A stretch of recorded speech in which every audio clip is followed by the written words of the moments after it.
Baiklah, terima kasih sebelumnya kepada Nan Olive selaku MC pada kegiatan hari ini. Hadirin peserta A Culture Handcraft When Ethnic Meet the Modern.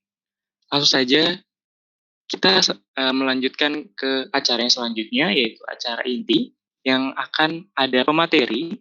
Pematerinya masih muda sekali ya. Biasa dipanggil dengan sapaan Bang Dimas. Beliau bekerja di Museum Tekstil Jakarta. Sekaligus akan saya bacakan portofolio beliau. Bang Dimas mungkin bisa ditampilkan. Ya, ini ada foto Bang Dimas juga. Bang Dimas ini memiliki nama asli Ardi Nugroho, SSN, lahir di Wonogiri.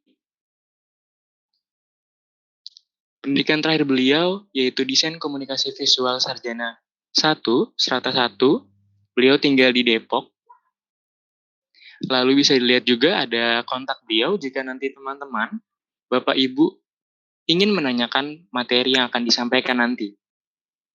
Beliau memiliki Instagram, Facebook, email, link, WhatsApp, dan nomor telepon yang bisa dihubungi.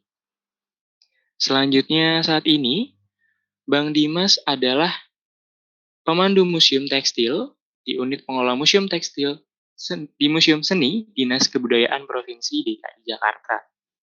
Selain itu, beliau juga pernah bekerja di PT Televisi Transformasi Trans TV sebagai support kreatif.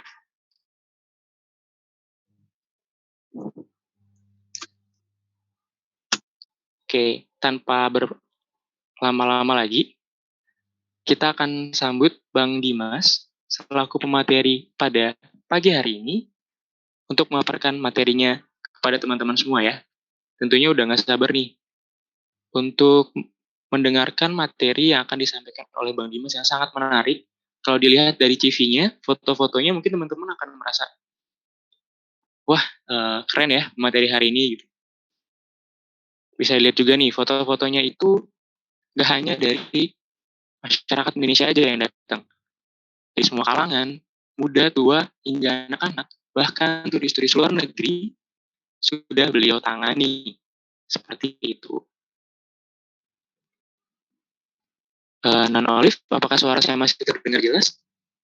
Terdengar jelas, Bang Fikri. Oke, terima kasih, Non Olive.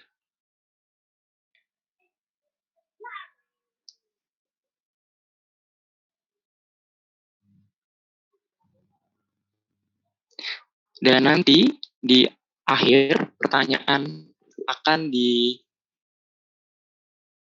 disimpan di akhir pemateri ya. Jadi saat nanti pemaparan materi, teman-teman hadirin yang ada di ruangan Zoom ini diharapkan untuk menyalakan fitur mute suaranya agar tidak mengganggu pemaparan materi.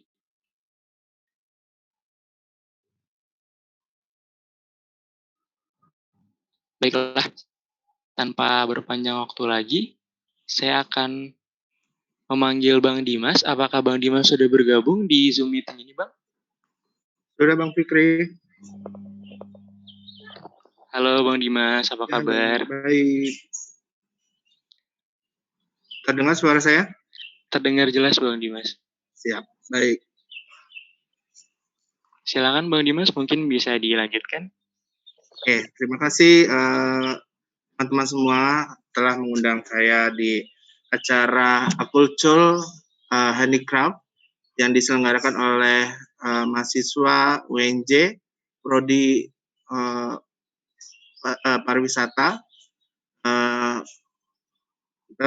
Selanjutnya saya langsung saja ke pemaparan yang akan saya sampaikan, yaitu tentang ikat celup. Boleh dibantu operator untuk menampilkan paparannya.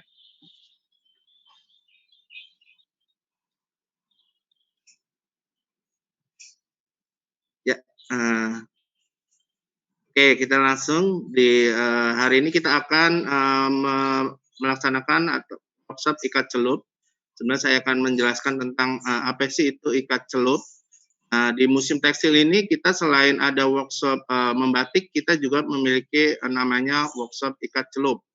Nah, menurut sejarah, teknik ikat celup ini berasal dari Tiongkok. Teknik ini kemudian berkembang sampai ke India dan ke wilayah-wilayah Nusantara. Teknik celup ikat ini diperkenalkan ke Nusantara oleh orang-orang melalui misi perdagangan. Lalu tekniknya ini mendapat perhatian besar terutama karena keindahan ragam hiasnya. Dalam rangkaian warna yang menawan, penggunaan teknik celup ikat ini antara lain di Sumatera, khususnya Palembang, Kalimantan Selatan, Jawa, dan Bali. Next. Nah, ikat celup atau tie-dye ini pada dasarnya mempunyai pengertian yang sama, yaitu menghias kain dengan cara diikat atau dalam bahasa Jawanya itu kita disebutnya dijumput sedikit dengan tali atau karet atau dengan dijelujur. Dijelujur itu dijahit lalu dilipat sampai warna itu tidak masuk dalam ikatan tersebut. Ininya sama dengan batik, namun batik itu merintang warnanya menggunakan lilin malam, sedangkan ikat celup itu merintang warnanya menggunakan ikatan menggunakan tadi karet, tali atau benang yang dilujur atau dijahit. Umumnya teknik ini juga dilakukan di tiap daerah dan negara memiliki kesamaan, yaitu menggunakan alat seperti tali rafia, jarum, benang, dan zat warna. Zat warna itu dalam batik ada namanya warna panas dan warna dingin. Disebut warna panas itu di mana zat warna itu proses dalam pembuatan warna itu harus menggunakan air panas atau proses pemanasan. Contohnya itu menggunakan wantek. Sedangkan di batik kita juga ada namanya pewarna dingin. Warna dingin itu ada jenisnya yaitu naptol atau remasol. Jadi berbeda antara warna panas dan warna dingin. Kalau warna panas itu tidak cocok untuk digunakan dalam batik menggunakan lilin. Kenapa? Karena kalau prosesnya dipanaskan, lilin itu akan meleleh. Sedangkan untuk ikat celup itu karena dia perintangnya menggunakan tali atau rafia itu cukup aman bisa menggunakan warna wantek atau warna panas seperti itu. Bahan yang digunakan untuk membuat ikat celup itu adalah kain mori atau sutra, bahkan juga bisa juga menggunakan kain sintetis. Selanjutnya, nah dalam di beberapa daerah di Indonesia itu teknik ikat celup itu punya namanya tersendiri. Contohnya di Pulau Jawa kita sebut namanya batik jumputan. Nah, saya punya contoh depan ini namanya batik jumputan seperti yang digambar. Ini berasal dari daerah Jawa. Biasanya dipakai oleh kaum wanita. Ini tekniknya menggunakan teknik jelujur. Jadi benang itu diikat kecil-kecil untuk merintang warnanya sampai berbentuk kotak-kotak kecil seperti ini. Selanjutnya ada lagi di belum diganti, maaf. Ada namanya kain pelangi seperti jumputan. Sebelumnya, slide sebelumnya masih di slide sebelumnya. Ya. Ini namanya jumputan. Nah, jumputan itu kalau di Palembang kita sebutnya kain pelangi. Tekniknya sama dengan jumputan, cuma penyebutan namanya itu berbeda. Disebutnya kain pelangi, teknik dengan jelujur sama kain polos digambar, disusun untuk titik-titik mana saja yang akan dibuat motif seperti itu. Lalu ada lagi di Kalimantan, itu daerah Banjarmasin, itu juga disebutnya namanya kain sasirangan. Tekniknya sama, itu menggunakan teknik jelujur. Kebanyakan kalau di Kalimantan atau Sasirangan itu menggunakan teknik jelujur. Contohnya seperti yang saya ambilkan ini, sebutnya namanya kain sasirangan. Jadi polanya itu digambar garis, lalu dijahit membentuk motif. Jadi menggunakan benang. Nanti kalau setelah ditarik sampai di ujung, ditarik kencang, lalu siap diwarna. Jadi seperti itu, ini namanya kain kasirangan. Selanjutnya, next, di slide berikutnya, lanjut.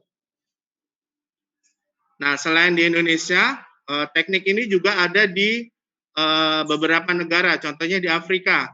Afrika itu disebutnya namanya adire. Adire sama tekniknya, dia menggunakan warnanya indigo, sama seperti di Jepang juga sama, namanya kita sebutnya kalau di Jepang yang banyak terkenal di masyarakat kita namanya shibori. Itu tekniknya menggunakan blujur atau benang diikat-ikat seperti yang gambar ditampilkan. Ada lagi di India kita sebutnya bandani, dia biasanya digunakan untuk motif sari. Tekniknya sama seperti yang ada di Kalimantan, sasirangan seperti ini, dia digambar, dipola, lalu dijahit untuk merintang warnanya. Jadi teknik ini banyak sekali berkembang di beberapa daerah seperti itu. Selanjutnya, nah untuk tekniknya sendiri itu banyak macamnya. Contohnya yang pertama itu namanya teknik ikatan tunggal. Ikatan tunggal itu contohnya itu menggunakan kelereng atau batu atau apapun, lalu kainnya itu diikat, kelerengnya taruh di bawah, lalu diikat di bagian kelerengnya. Itu namanya ikatan tunggal. Terus ada lagi namanya ikatan saling silang. Itu sama, bagian ini digulung, ikat, lalu dipakai tali disilang. Jadi talinya itu saling menyilang untuk diputarnya. Lalu direkatkan yang kencang supaya warna tidak masuk dalam kain dan menghasilkan sebuah motif. Ada lagi, selanjutnya adalah motif mawar. Itu dengan cara bagian tengahnya itu dibagi dua, seperti ini, lalu dikerut, lalu digabungkan jadi satu, seperti bunga mawar, lalu diikat dengan karet, rapia, atau benang yang lainnya. Jadi bisa diaplikasikan. Ada lagi ikat garis. Kalau ikat garis dia panjang, kerut seperti kipas, jadi satu, lalu diikat secara susun. Satu garis, dua, tiga, itu namanya ikatan garis. Seperti itu. Ada lagi ikatan pengerutan atau marbling, itu biasanya menggunakan bantuan benang atau tali rafia, jadi seperti ini. Mereka meletakkan bagian dalamnya, jadi kain ini dilipat bagi dua biasanya isinya.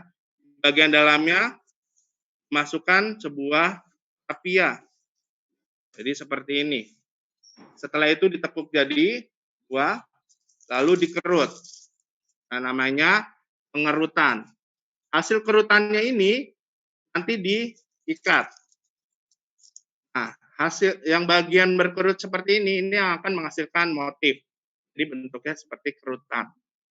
Lalu ada ikatan ganda, itu ikatan ganda adalah sama menggunakan ikatan tunggal, namun dia tersusun dari beberapa ikatan. Dari ikatan tunggal, kelereng dimasukkan, diikat, lalu dibuat ikatan tunggal. Setelah itu baru lanjutkan ikatan berikutnya.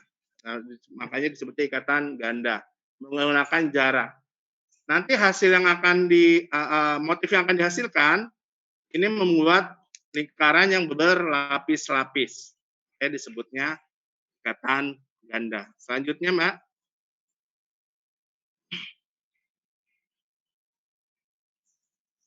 Next. Nah, ini ada sama hampir mirip ikatan ganda, mengikat benda. Ini yang teknik mengikat benda itu, jadi benda apapun juga bisa menjadi sebuah motif. Bisa koin, bisa batu, genting, atau keramik, marmer juga bisa diikatkan. Jadi nanti hasilnya akan membentuk benda yang diikatkan itu. Jadi apapun bisa menjadi sebuah motif. Lalu ada lagi yang terakhir ada teknik jelujur. Jadi kain polos itu digambar, misalnya digambar membentuk daun, itu menggunakan pensil, lalu dijahit menggunakan benang mengikuti motifnya tadi, pensilnya. Jahit, setelah di akhir jahitan itu nanti ditarik kainnya baru diikat. Nah, itu baru siap dicelupkan. Nah, itu akan menghasilkan sebuah warna. Oke. Next. Lanjut. Nah, kita akan memulai workshopnya. Selesai. Kita akan mulai workshopnya. Boleh dikembalikan ke kamera. Boleh kameranya para peserta dihidupkan buat saya melihat. Kita akan memulai workshopnya. Apakah sudah ada kainnya masing-masing?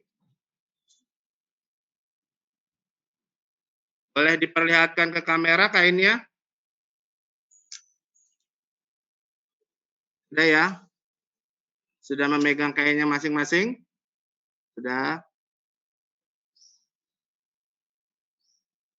Ada yang belum siap? Baik. Nah, pertama-tama kita akan membuat membuat zat warnanya. Nah, kita di sini akan mengajarkan membuat zat warna. Warna itu adalah kita menggunakan warna naptol. Warna naptol itu biasanya terdiri dari dua zat biasanya. Ini yang putih-putih ini. Yang udah dapat ini? Sudah ya? Sudah? Ya, dia satu paket dengan yang warna kuning. Ya, dia satu paket. Ini disebutnya zat naptol. Ya, ini naptol, ini fungsinya sebagai pengikat warna. Jadi tanpa ada ini, kalian mewarnai kainnya itu, kainnya akan luntur. Jadi jangan sampai salah. Jadi harus disiapkan zat pengikatnya. Zat pengikatnya ini aktif menggunakan air panas. Ya. Bisa beraktif karena harus melarutkan namanya caustiknya ini atau soda api. Ini sangat berbahaya, jadi harap hati-hati. Ini sebutnya soda api. Dan ini zat naptolnya. Oke. Nah, selanjutnya kita akan membuat larutan naptolnya dahulu. Apakah sudah menyiapkan air panas?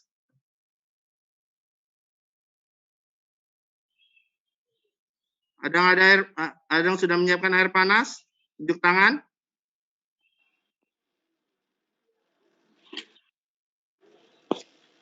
Boleh di unmute.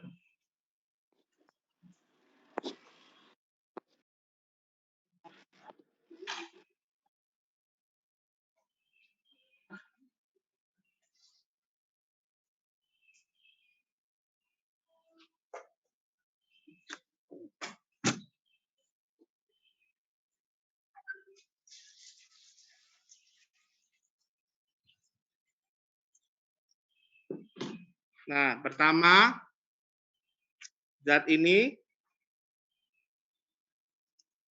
diletakkan di wadah.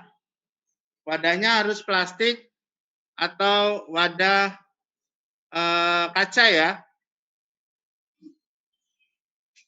Wadahnya plastik atau kaca. Oke, sudah siap?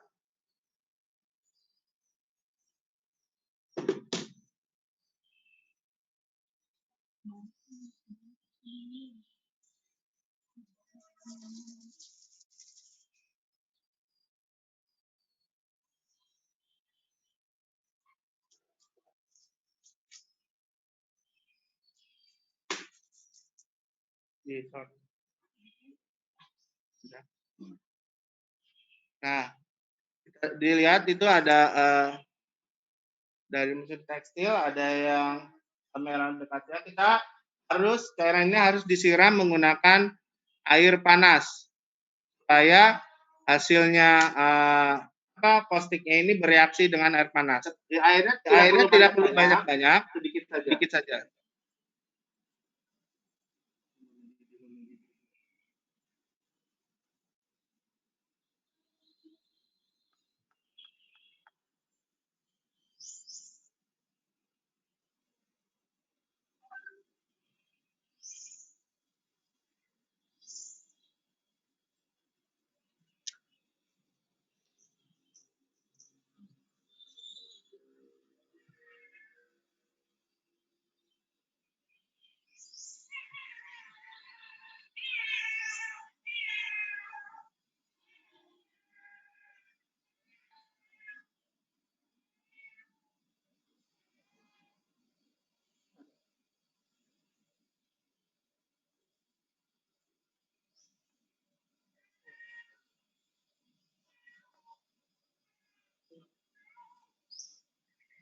Oke.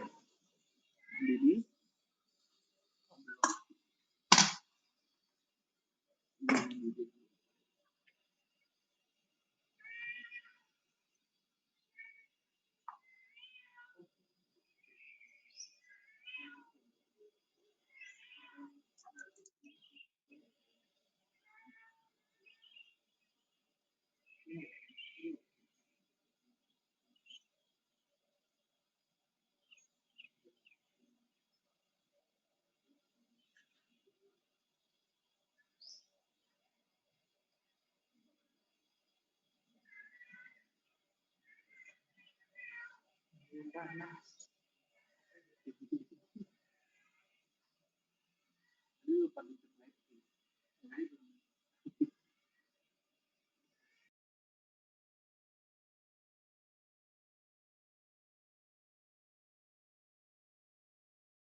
oke, airnya sudah siap, panas. Jadi harus disiram sedikit saja, nggak usah banyak-banyak. Yang penting larut. Pada apinya biar larut.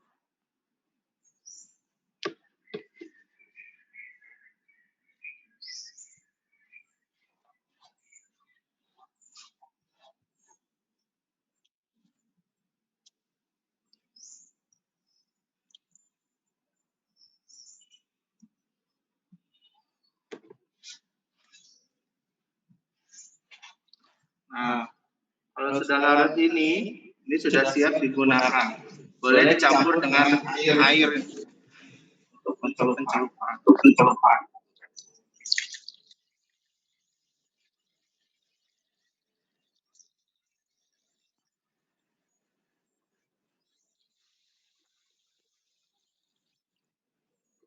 Lalu siapkan ember kedua, itu air biasa seperti ini. Itu diisi dengan paket warna satunya yang lainnya, namanya garam warna. Jadi selain yang warna tadi ada garam warna itu untuk dilarutkan ke air biasa tadi.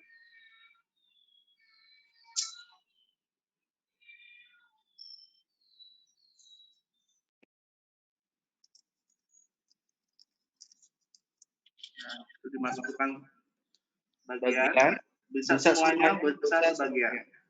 Lalu diaduk.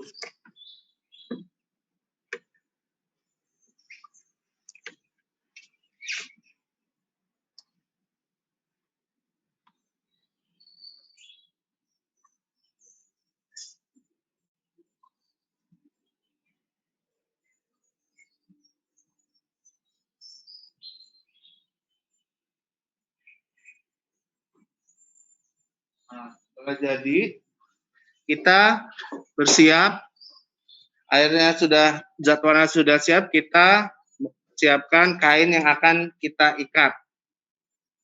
Oke, siapkan kain polosnya, sudah siap.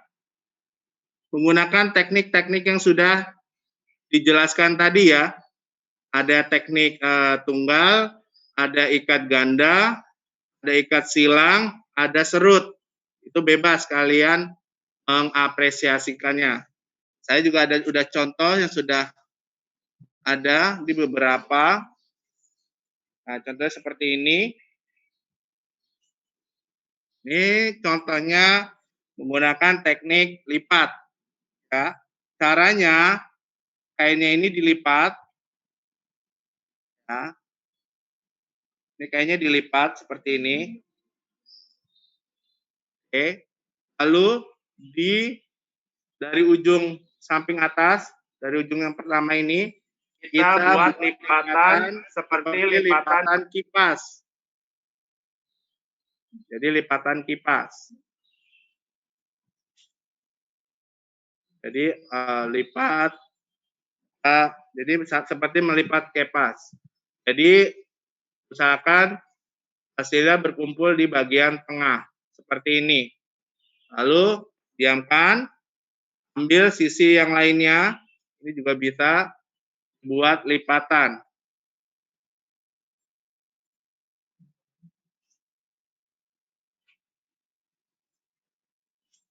Buat lipatan, ini juga, lalu digabungkan di tengah.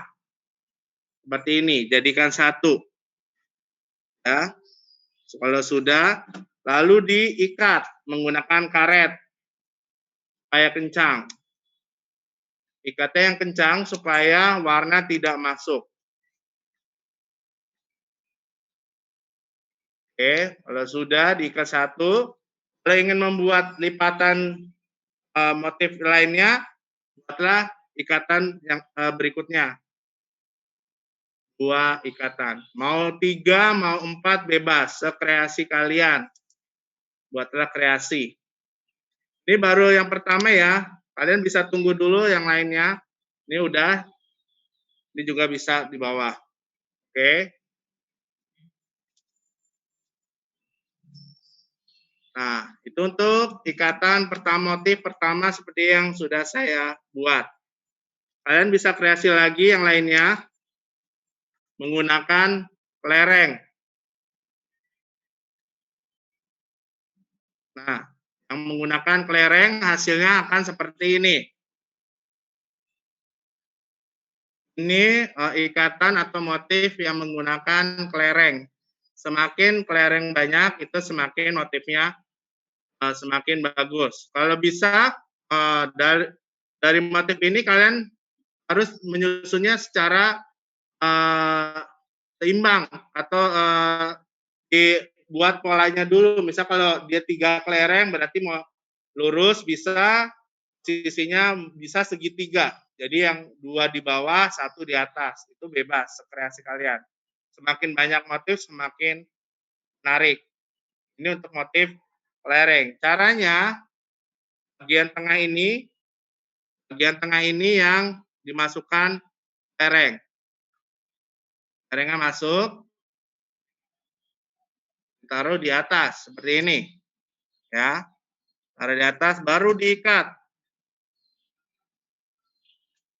Kita menggunakan ikatan tunggal atau ikat tunggal.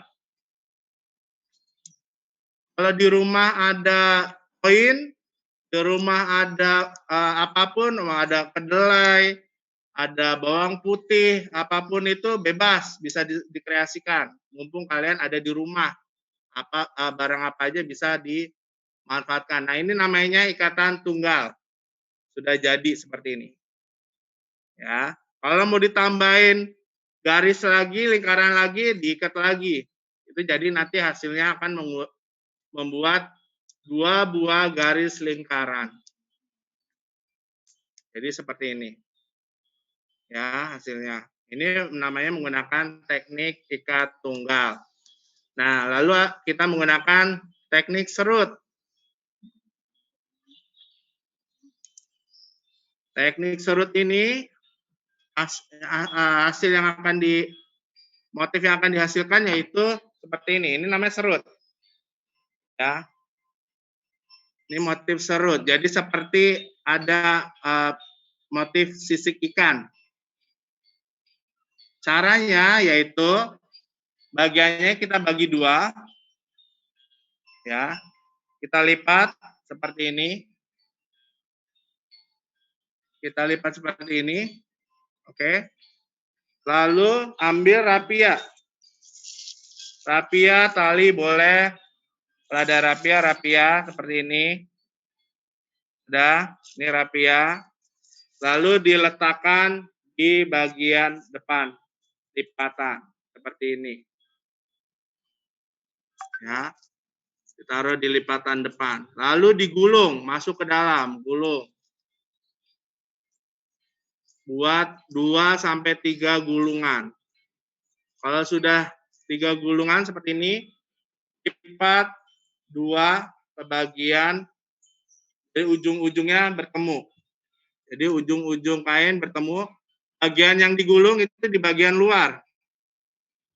Usahakan bagian yang digulung itu di bagian luar, lalu diserut, dikencangkan, seperti ini.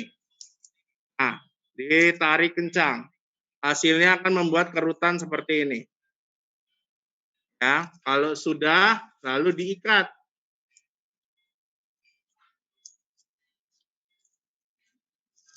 Lalu diikat. Hasilnya seperti ini. Oke. Kalau kalian mau dikreasikan yang lain, boleh, bebas. Mau digabungkan kayak tadi, ada kerutan, ada ikatan ganda, itu bebas, kreasi kalian. Oke, waktunya berapa menit, panitia? 30. Kalian mengikat, ada waktu 30 menit untuk mengikat. Langsung kita warnai dan hasilnya langsung kita bisa lihat. Oke ya, langsung dibuat lipatannya sampai kainnya ukurannya habis. Pokoknya semua kain terlipat semua, menghasilkan motif.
Kalau ada yang masih bingung, silakan unmute kameranya untuk bertanya.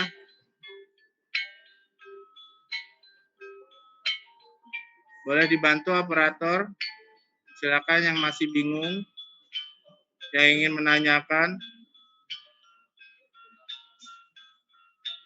untuk kita belajar bareng.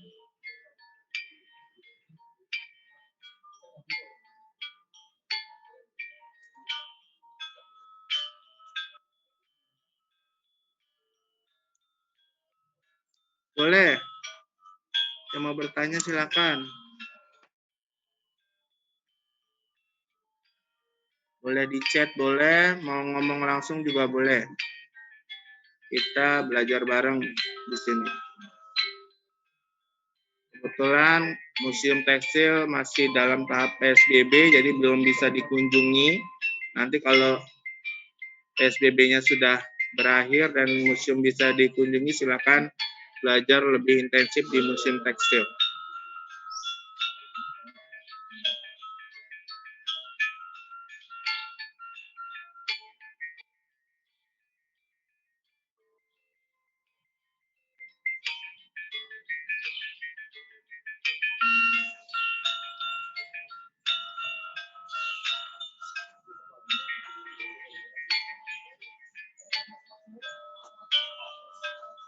Dikasih tahu ini aja kain-kain hasilnya, jembreng.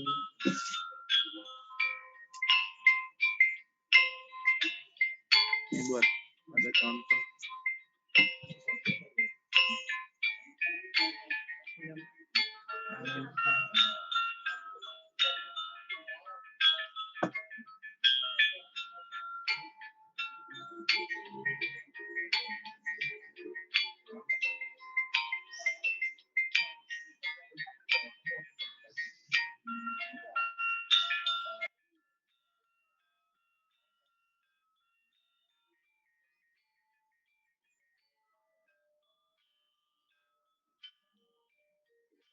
Ini nggak dikasih tahu.